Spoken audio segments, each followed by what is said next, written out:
जय श्री कृष्णा मित्रों, स्वागत है आपका हमारे चैनल मैथोलॉजिकल स्टोरी में। आज के इस वीडियो में हम बात करेंगे कि आखिर शेषनाग के अवतार बलराम जी की मृत्यु कैसे हुई, कौन मारा था बलराम जी को, आखिर उनके जीवन के अंतिम समय में क्या हुआ, उनके भाई श्री कृष्ण उस समय कहाँ थे और क्यों उन्होंने बलराम जी को मरने दिया।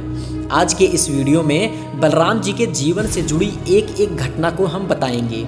बात उस समय की है जब द्वारिका के लोगों को रात में सोते वक्त सपने आने लगे कि कोई एक काले रंग की स्त्री सफेद दांतों को दिखाती हुई, स्त्रियों का सौभाग्य छीनती हुई पूरी द्वारिका में भ्रमण कर रही है। तब महारथियों ने अपने स्त्रियों के साथ तीर्थ यात्रा करने का विचार किया। ब्राह्मणों को जमाने के लिए जो अन्न तैयार किया गया था उसमें मदिरा मिलाकर बांट दिया गया। उस सभा में बैठे श्री कृष्ण कृतवर्मा सहित बलराम सात्विकी गदा पीने लगे।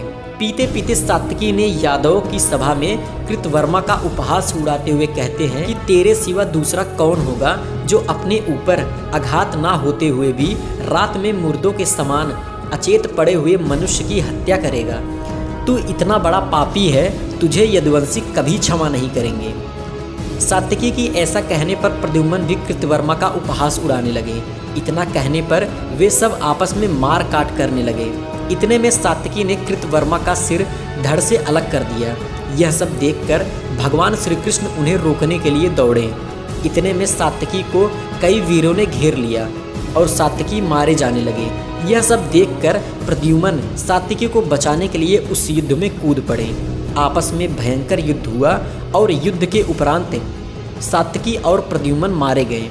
अपने पुत्र को मरा देख श्री कृष्ण अत्यधिक क्रोधित हो गए और उन्होंने एक मुट्ठी एरका उखाड़ ली। हाथ में आते ही वह घास वज्र के समान भयंकर लोहे का मुसल बन गया।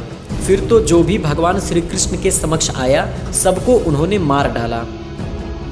उस समय जो भी क्रोध में आकर उस घास को उखाड़ता वह वज्र के समान कार्य करता।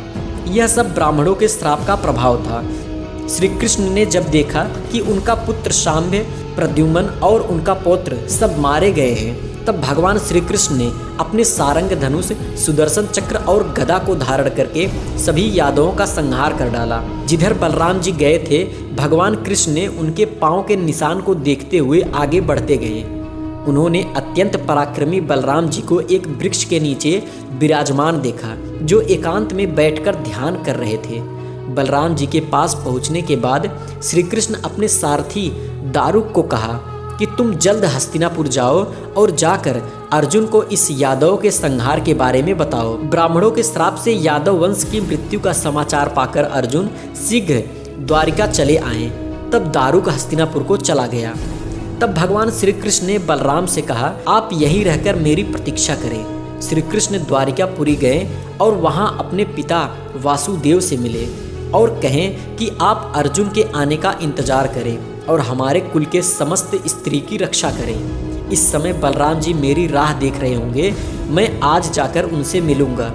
मैंने इस समय यादव का विनाश देखा है और पूर्व काल में गुरुकुल के श्रेष्ठ राजाओं का भी संहार देख चुका हूँ। अब मुझ में और सामर्थ्य नहीं है। अब मैं बलराम जी के साथ तपस्या करूँगा।